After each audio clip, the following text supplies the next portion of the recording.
এই চ্যানেলে তোমাদের সবাইকে স্বাগত জানাই।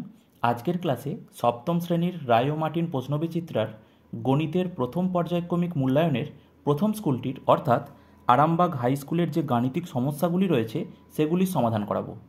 তো ভিডিওটা তোমরা শেষ পর্যন্ত দেখতে থাকো। তো দেখো, একের দাগের প্রথম সমস্যাটা, 2 টাকার 12.1/2% সমান কত পয়সা। একটু ভালো করে এখানে লক্ষ্য করো, এখানে রয়েছে টাকা আর আমাদেরকে বার করতে হবে পয়সায়। তো আমাদের প্রথম কাজ এই টাকাটাকে পয়সায় রূপান্তরিত করে নেওয়া। ঠিক আছে, দেখো একের দাগের প্রথম যে সমস্যাটা, তো এখানে কত টাকা রয়েছে? 2 টাকা। 2 টাকা সমান কত পয়সা সেটা বার করব। আমরা সকলেই জানি 1 টাকা সমান 100 পয়সা, তাহলে 2 টাকা সমান কত পয়সা হবে? 200 পয়সা। লিখে নেব 200 পয়সা।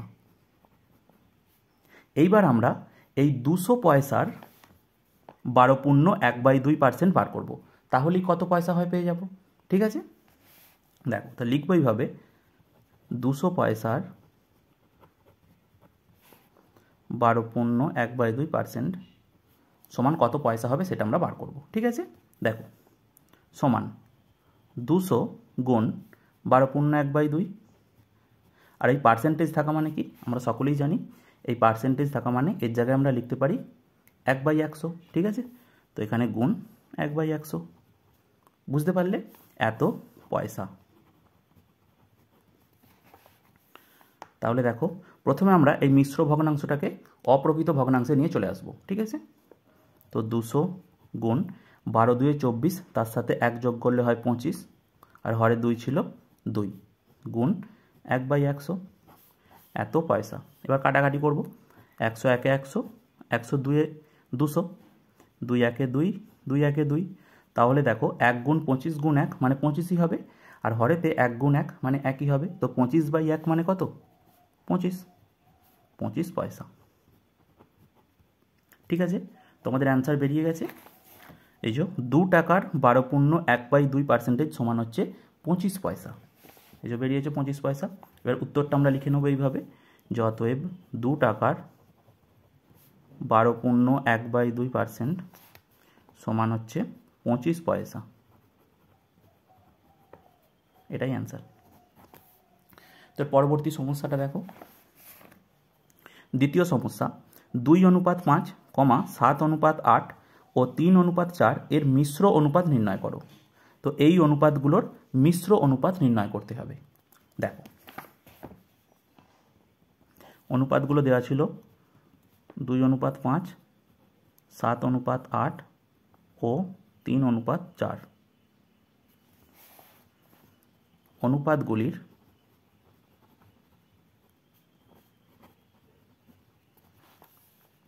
মিশ্র অনুপাত হলো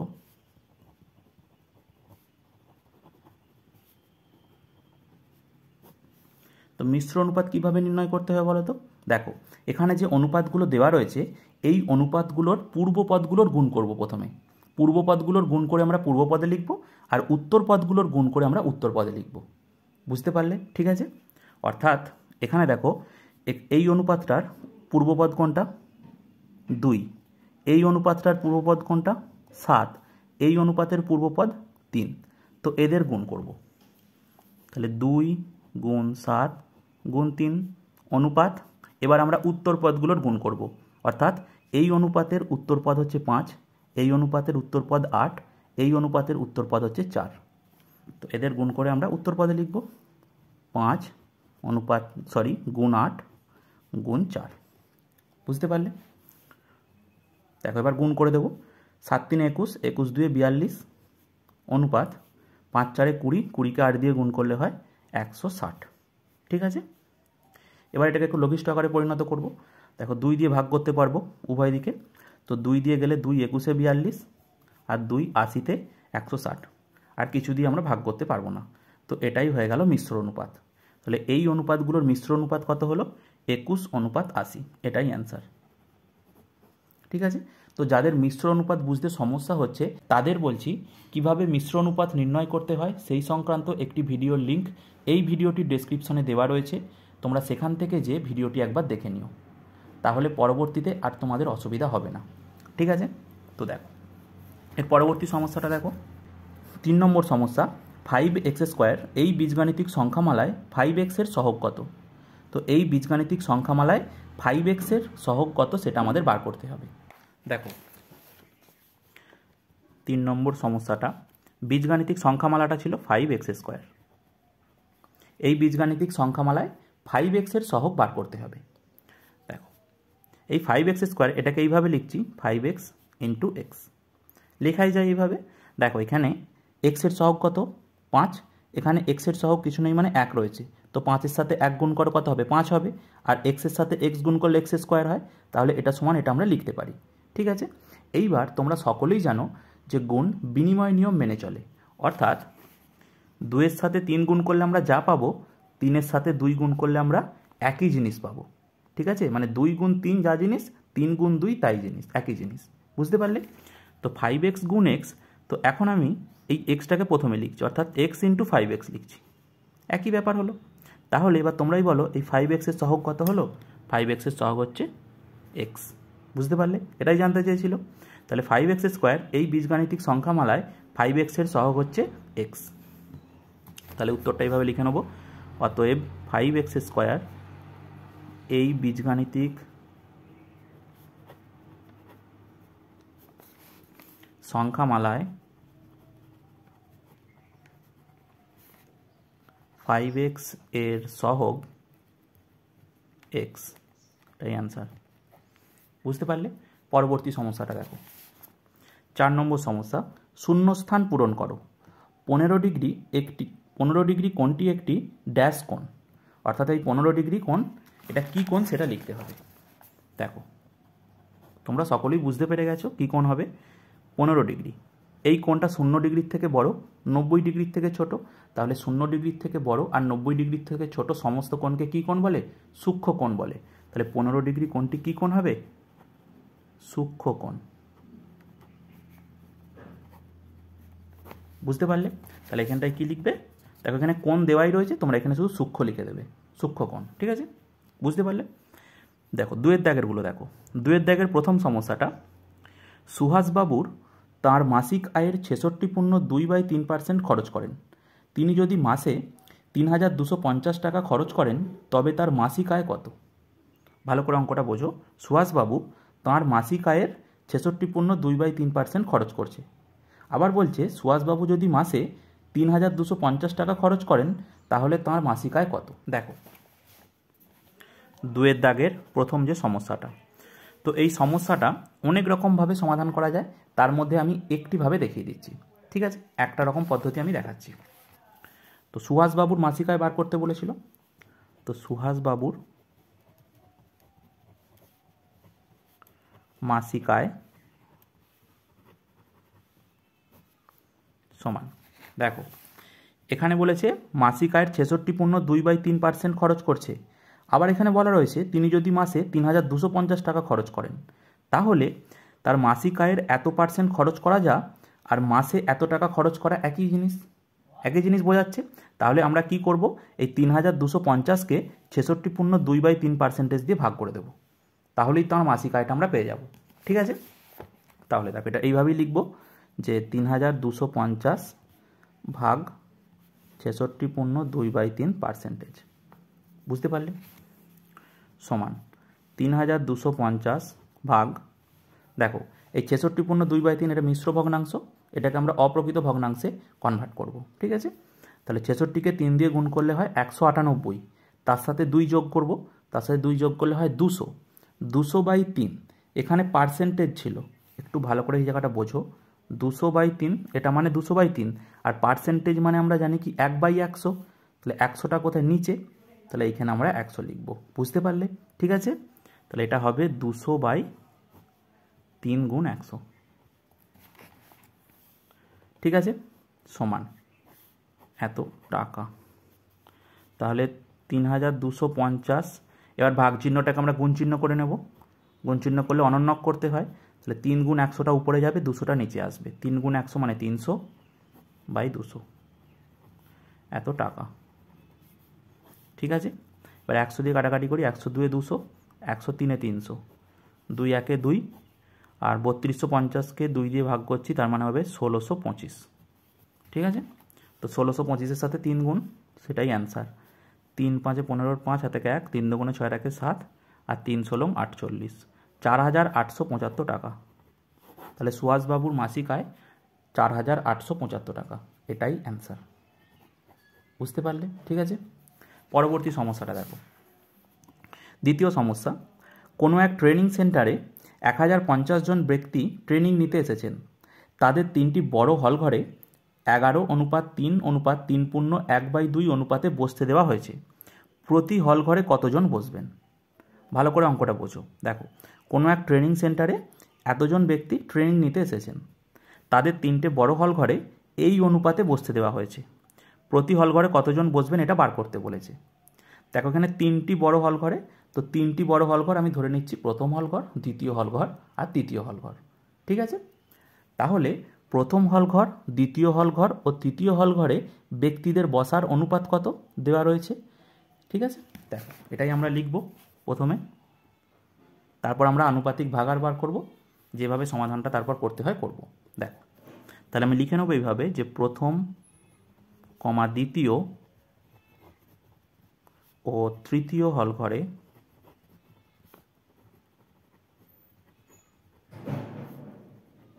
ব্যক্তিদের বসার অনুপাত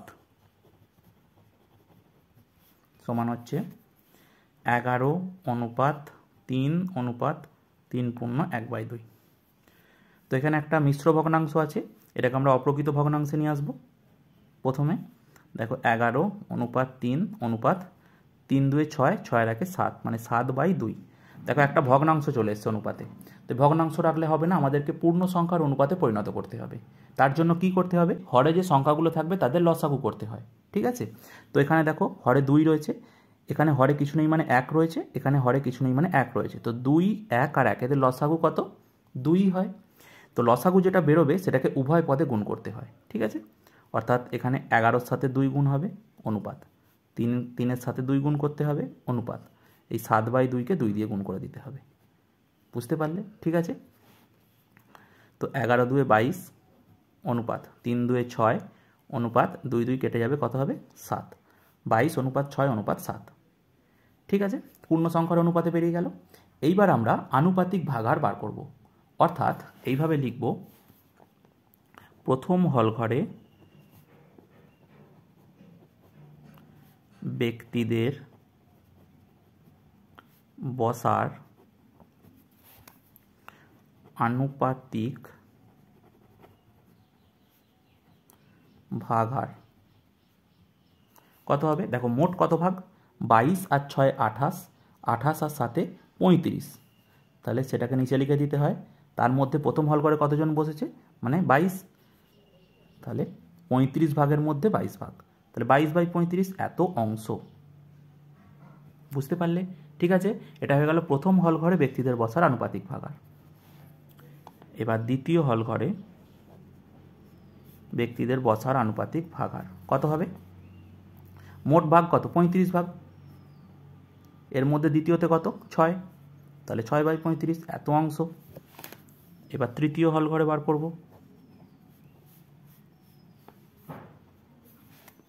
সমান মোট হচ্ছে 35 ভাগ, তার মধ্যে 7 তৃতীয় হল ঘরে, তাহলে 7/35 অংশ। যারা এই আনুপাতিক ভাগার বিষয়টা বুঝতে পারছো না তাদের বলছি, এই ভিডিওটির ডেসক্রিপশনে আনুপাতিক ভাগার সংক্রান্ত একটি ক্লাসের লিঙ্ক দেওয়া রয়েছে, তোমরা সেখান থেকে যে সেই ক্লাসটি একবার দেখে নিও, তাহলে বিষয়গুলি বুঝতে তোমাদের অনেক বেশি সুবিধা হবে, আর পরবর্তীতে কোনো রকম অসুবিধা হবে না। ঠিক আছে, তো দেখো, তো এইবার দেখো এখানে কতজন ব্যক্তি ছিল? 1050 জন ব্যক্তি। তাহলে 1050 জন ব্যক্তির মধ্যে প্রথম হল ঘরে কতজন বসেছে সেটা বার করব। ঠিক আছে, তো এইভাবে লেখাটা লিখব যে অতএব 1050 জন ব্যক্তির মধ্যে প্রথম হল ঘরে বসেছে।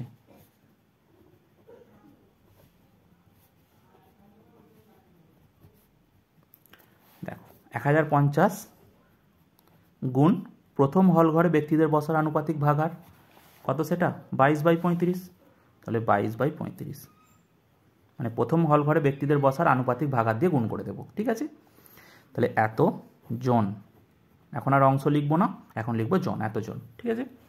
এবার কাটাকাটি করব, দেখো 5 7 35, 5 2 10, আর হচ্ছে 5 10 50, 210, 7 1 7, 7 3 0, 7 30, ঠিক আছে। তো 30 গুণ 22 মানে কত হবে, 3 22 66, তার আগে একটা 0, 660 জন।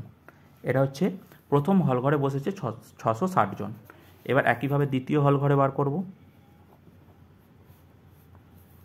দেখো তাহলে 1050 গুণ আনুপাতিক ভাগারটা কত ছিল দ্বিতীয় হল ঘরে ব্যক্তিদের বসার, 6/35, এতজন। তো দেখো 35 দিয়ে ডাইরেক্ট কাটছি, কত হবে, 35 একে 35, 35 30-এ 1050, দেখো এখানে 30 তো এসছে কেটে, এই যে 35 দিয়ে, তাহলে 30কে 6 দিয়ে গুণ করলে কত হয়, 180, 180 জন। তো এইবার তৃতীয় হল ঘরে বার করব, 1050 জন ইন্টু তৃতীয় হল ঘরে ব্যক্তিদের বসার আনুপাতিক ভাগার ছিল হচ্ছে 7/35, এতজন। তাহলে 35 একে 35, 35 30-এ 1050, তাহলে 7 0 0, 7 3 হচ্ছে 21, 210 জন। তাহলে প্রথম হল ঘরে বসেছে 660 জন, দ্বিতীয় হল ঘরে 180 জন, তৃতীয় হল ঘরে 210 জন। তাহলে প্রতিটি হল ঘরে কতজন বসবে সেটা আমরা পেয়ে গেলাম, ঠিক আছে। এটাই জানতে চেয়েছিল, এটাই উত্তর। পরবর্তী সমস্যাটা দেখো, তৃতীয় সমস্যা, পুলকবাবু ও মানিকবাবুর বয়সের অনুপাত 7:9। মানিকবাবুর বয়স 72 বছর হলে পুলকবাবুর বয়স কত? দেখো খুবই ভালো একটি অঙ্ক এবং খুবই সহজ একটি অঙ্ক। দেখো এখানে পুলকবাবু ও মানিকবাবুর বয়সের অনুপাত দেওয়া ছিল, তো এইভাবে লিখছি, পুলকবাবুর বয়স বাই মানিকবাবুর বয়স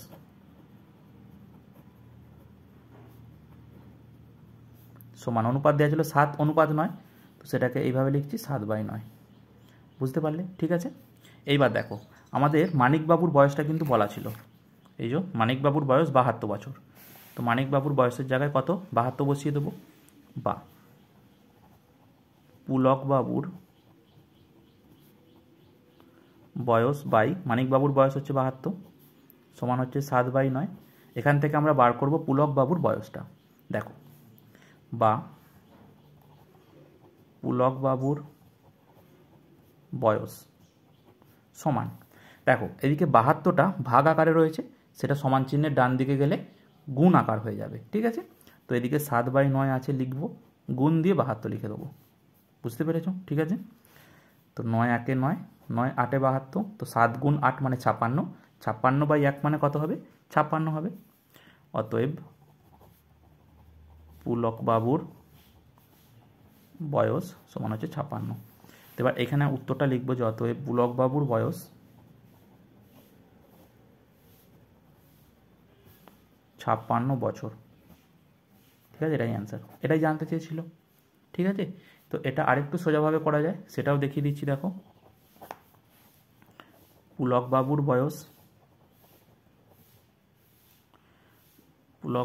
বয়স বাই মানিকবাবুর বয়স সমান 7/9।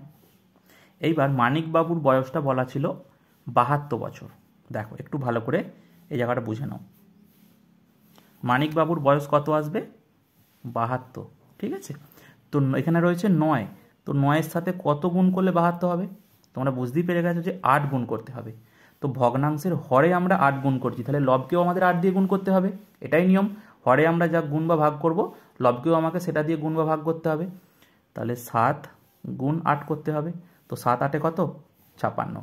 তাহলে মানিকবাবুর বয়স 72 বছর হলে পুলকবাবুর বয়স কত, 56 বছর, এটাই অ্যান্সার।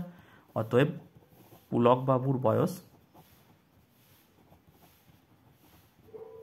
সমান 56 বছর, বুঝতে পারলে, এইভাবেও করা যায়, ঠিক আছে। তো এর পরবর্তী সমস্যাটা দেখো, 3-এর দাগের প্রথম সমস্যাটা, 4x সমান 8y হলে x/y + 1 এর মান কত? দেখো খুবই ভালো একটি অঙ্ক, সূচকের একটা অঙ্ক, 3-এর দাগের 1, 4x সমান 8y, এটা দেওয়া রয়েছে, ঠিক আছে। এই জায়গাটা তোমরা একটু ভালো করে বুঝবে। দেখো বা এই 4 এটাকে আমরা লিখতে পারি 2 স্কোয়ার, 2 স্কোয়ার মানে 4 হয়। এর টু দি পাওয়ারে এক্স ছিল, এক্সটা আমাদের দিতে হবে, দিয়ে দিলাম। আচ্ছা 8, 8কে কী লিখতে পারি 2 কিউব, 2 কিউব মানে 8, টু দি পাওয়ার ওয়াই ছিল, দিয়ে দিলাম। ঠিক আছে, এইবার দেখো বা এটা কি ফর্ম বলো তো, x to the power m whole to the power m. তোমরা সূচকে পড়েছিলে যে x to the power m whole to the power n, এটা সমান কি লিখতে পারি এক্স টু দি পাওয়ার, এটা গুণ হয়ে যায় মানে এম এন হয়ে যায়। ঠিক আছে, তাহলে এখানে 2 আর এক্স গুণ হয়ে যাবে, তাহলে কত হবে 2 two the power 2 R x গুণ হয়ে 2x হয়ে যাবে, সমান 2 two the power 3 R Y গুণ হয়ে কী হয়ে যাবে 3y হয়ে যাবে। ঠিক আছে, বুঝতে পারলে এই পর্যন্ত। এবারের পরবর্তী ধাপটা দেখো বা এইবার সূচকের একটা নিয়ম রয়েছে, যদি বেস সেম থাকে, সমান চিহ্নের দুদিকের যদি বেস সেম থাকে তাহলে আমরা পাওয়ারটা সমান দিয়ে লিখতে পারি। বুঝতে পারলে, তাহলে এখানে লিখব কি 2x সমান 3y। ঠিক আছে, বা এখান থেকে আমরা x বাই y এর মান বার করব, তাহলে 2x সমান 3y হয়েছে, তাহলে x বাই y কত হবে 3/2। বুঝতে পারলে, তাহলে x বাই y সমান কত হলো 3/2। তাহলে আমাদের বার কী করতে বলেছে x বাই y প্লাস 1 এর মান, তাহলে এখানে বার করছি দেখো, অতএব x by y plus 1, x by y এর মান 3/2 বসিয়ে দিলাম প্লাস 1, তাহলে 2 লসাগু, দেখো 2কে 2 দিয়ে ভাগ করলে 1, 3 1 3 যোগ এর নিচে কিছু নেই মানে 1 রয়েছে, তো 2কে 1 দিয়ে ভাগ করলে 2, 2 1 কত হয় 2 হয়, 3 যোগ 2 মানে 5/2। তো এটা একটা অপ্রকৃত ভগ্নাংশ, এটাকে মিশ্র ভগ্নাংশে নিয়ে চলে যায়, তাহলে কত হবে 2 পূর্ণ 1/2। ঠিক আছে, তাহলে এক্স বাই ওয়াই প্লাস 1 এর মান কত হলো 2 পূর্ণ 1/2, এটাই অ্যান্সার। ঠিক আছে, বুঝতে পারলে। এর পরবর্তী সমস্যাটা দেখো, দ্বিতীয় সমস্যা, -8x square plus 8x plus 1 এর সঙ্গে কত যোগ করলে 14x square plus 11x plus 3 হবে। তাহলে এর সাথে কত যোগ করলে এটা পাবো সেটা আমাদেরকে বার করতে হবে। তো প্রথমে আমি একটা সহজ উদাহরণ দিয়ে বোঝাই, তারপর এই অঙ্কটা আসছি। দেখো আমি তোমাকে বললাম যে 2 এর সাথে কত যোগ করলে 5 হবে হিসাব করো, 2 এর সাথে কত যোগ করলে 5 হবে হিসাব করো। তখন তুমি কি করবে, এই 5 থেকে 2 বিয়োগ করে দেবে, 5 থেকে 2 বিয়োগ করলে কত হয় 3 হয়, তো এখানে কত বসবে 3 বসবে। তাহলে আমরা কি করলাম, এই 5 থেকে এই 2 বিয়োগ করলাম, তাহলে এক্ষেত্রে আমরা কি করব, এটা থেকে এটা বিয়োগ করে দেব। বুঝতে পারলে, তাহলেই কত যোগ করতে হবে পেয়ে যাব। তাহলে এইভাবে লিখব যে 14x square plus 11x plus 3 minus -8x square plus 8x plus 1। ঠিক আছে, তাহলে এবার ব্র্যাকেটটা তুলব, 14x square plus 11x plus 3 মাইনাসে মাইনাসে প্লাস 8x স্কোয়ার মাইনাসে প্লাসে -8x মাইনাসে প্লাসে -1। দেখো এবার যেগুলো সদৃশ্য পদ সেগুলোকে পাশাপাশি লিখছি, তাহলে এটা এক্স স্কোয়ার যুক্ত পদ, এটাও এক্স স্কোয়ার যুক্ত পদ, তাহলে এই দুটোকে পাশাপাশি লিখব, প্লাস 8x স্কোয়ার। আচ্ছা এটা এক্স যুক্ত পদ, এটা এক্স যুক্ত পদ, এটাকেও পাশাপাশি লিখব কারণ এগুলো সদৃশ্য পদ, আর ধ্রুবকগুলো শেষে লিখছি, +3 -1 সমান দেখো 14x square plus 8x square, তাহলে কত হয় 14 আর 8 22x square plus 11x minus 8x, তো 11 থেকে 8 বাদ দিলে কত হয় 3 হয়। এবার চিহ্ন কি হবে, যেহেতু 11x বড় তার চিহ্ন প্লাস, সেই জন্য প্লাস হবে 3x প্লাস 3 -1, প্লাসে মাইনাসে মাইনাস, তার মানে বিয়োগ করতে হবে, 3 থেকে 1 বিয়োগ করলে 2, যেহেতু 3 বড় তার চিহ্ন প্লাস, সেই জন্য প্লাস চিহ্ন। তাহলে 22x square plus 3x plus 2 এটা হচ্ছে যোগ করতে হবে, কার সাথে যোগ করতে হবে এটার সাথে, মানে -8x square plus 8x plus 1 এর সঙ্গে 22x square plus 3x plus 2 যোগ করলে এইটা পাবো। বুঝতে পারলে, উত্তরটা আমরা এইভাবে লিখে নেব যে অতএব -8x square plus 8x plus 1 এর সঙ্গে 22x square plus 3x plus 2 যোগ করলে 14x square plus 11x plus 3 পাবো। এটাই অ্যান্সার। বুঝতে পারলে? এর পরবর্তী সমস্যাটা দেখো। তৃতীয় সমস্যা, প্রথমটিকে দ্বিতীয়টি দিয়ে ভাগ করো, মানে প্রথমটিকে দ্বিতীয় দিয়ে ভাগ করো। এখানে প্রথম বীজগাণিতিক সংখ্যামালাটাকে এই দ্বিতীয় বীজগাণিতিক সংখ্যামালা দিয়ে ভাগ করতে হবে। ঠিক আছে, দেখ 3 নম্বরটা। তো প্রথম বীজগাণিতিক সংখ্যামালাটা লিখে নিচ্ছি প্রথমে। 3p/q/r প্লাস 6p² আর মাইনাস 9p³ q² আর আছে মাইনাস 3p/q/r। ঠিক আছে, তো এটাকে এটা দিয়ে ভাগ করতে হবে। তাহলে কীভাবে লিখব দেখো, 3p/q/r plus 6p² minus 9p³ by minus 3p/q/r। বুঝতে পারলে? দেখো এবার আমরা কি করব, প্রথমে পার্টে পার্টে ভাগ করে নেব, অর্থাৎ এটা বাই এটা, এটা বাই এটা, এটা বাই এটা। ঠিক আছে, তাহলে 3p/q/r by 3p/q/r, sorry minus ছিল, মাইনাসটা দিতে হবে। এখানে দেখো প্লাস এটা বাই এটা লিখব 6p² বাই মাইনাস এটা, আর এখানে মাইনাস এটা বাই এটা 9p³ বাই মাইনাস 3p/q/r।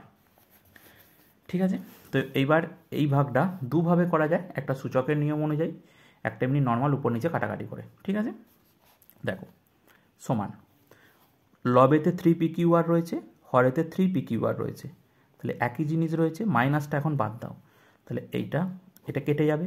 ঠিক আছে, এবার এটায় আসো, 6p²q/r² আর মাইনাস 3p/q/r। তো প্রথমে এগুলো কাটাকাটি করি। দেখো এই 3p/q/r দিয়ে কাটাকাটি করছি, 6কে 3 দিয়ে ভাগ করলে কত আছে 2, এখানে p² আছে, নিচে p ছিল, তাহলে p²কে p দিয়ে ভাগ করলে এখানে একটা p পড়ে থাকে। ঠিক আছে, q কেটে যাবে, আর এখানে r² রয়েছে, তো r²কে r দিয়ে ভাগ করলে কত হয়, r হয়, 2pr হবে। বুঝতে পারলে?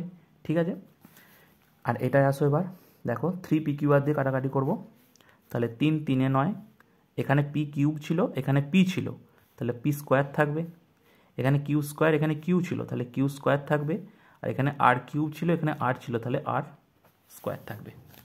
বুঝতে পারলে? ঠিক আছে, এইবার দেখো তাহলে এখানে কিছু নেই, মানে 1/1 মানে 1 রয়েছে, আর এখানে প্লাস, এখানে মাইনাস, তো প্লাসে মাইনাসে মাইনাস 1 হবে।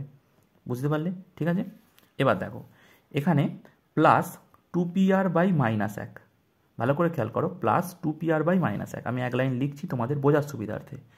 তাহলে এটা কত হয়ে যাবে, প্লাসে মাইনাসে মাইনাস, 2pr/1 মানে 2pr হবে। ঠিক আছে, মাইনাস, এখানে দেখো উপরে প্লাস নিচে মাইনাস, তো প্লাসে মাইনাসে মাইনাস হবে, 3p²q²r²। বুঝতে পারলে? এবার এগুলো ব্র্যাকেট থেকে বাইরে বার করব, -1 প্লাসে মাইনাসে মাইনাস 2pr, মাইনাসে মাইনাসে প্লাস 3p²q²r², এটাই হয়ে গেল ভাগফল। বুঝতে পারলে? ঠিক আছে, তো এটাকে অন্যভাবেও করা যায়, আমি সেটাও দেখিয়ে দিচ্ছি সূচকের নিয়মে কিভাবে করে। দেখো আমি এটা টুকছি না, আমি একেবারে এইটা টুকছি, যে পাটে পাটে ভাগ করা যেটা ছিল সেটা একেবারে টুকে নিচ্ছি। ঠিক আছে, দেখো তাহলে 3p/q/r বাই মাইনাস 3p/q/r ছিল, প্লাস এই যে 6p²q/r² বাই মাইনাস 3p/q/r ছিল, minus 9p³ by minus 3p/q/r ছিল। ঠিক আছে, এবার দেখো 3কে 3 দিয়ে ভাগ করো, কত হবে, 1 হয়, লিখে নিলাম। আচ্ছা সাইনটা বসিয়ে নিই, এখানে প্লাস এখানে মাইনাস, তার মানে মাইনাস সাইন বসবে। এবার দেখো লবেতে p, হরেতে p, ভাগ আকারে রয়েছে, এখানে p এর পাওয়ারে কিছু নেই, 1 রয়েছে, এখানে p এর পাওয়ারে কিছু নেই, 1 রয়েছে, বেস সেম ভাগ আকারে রয়েছে, তাহলে বেসটা লিখে পাওয়ারটা বিয়োগ করে দিতে হয়। বুঝতে পারলে? এখানেও দেখো q⁴1 q⁴1, বেস সেম ভাগ আকারে রয়েছে, তাহলে বেসটা লিখে পাওয়ারটা বিয়োগ করে দেবো, সূচকের নিয়ম এটা। এখানেও দেখো r এর পাওয়ারে কিছু নেই মানে 1 রয়েছে, এখানেও r এর পাওয়ারে কিছু নেই মানে 1 রয়েছে, বেস সেম ভাগ আকারে রয়েছে, বেসটা লিখে পাওয়ারটা বিয়োগ করে দেবো, ব্যাস এটার কাজ হয়ে গেল। বুঝতে পারলে? প্লাস, তো এখানে দেখো প্লাসে মাইনাসে মাইনাস, তো আমি এক লাইন করছি যাতে তোমাদের বুঝতে সুবিধা হয়। ঠিক আছে, মাইনাস দিলাম।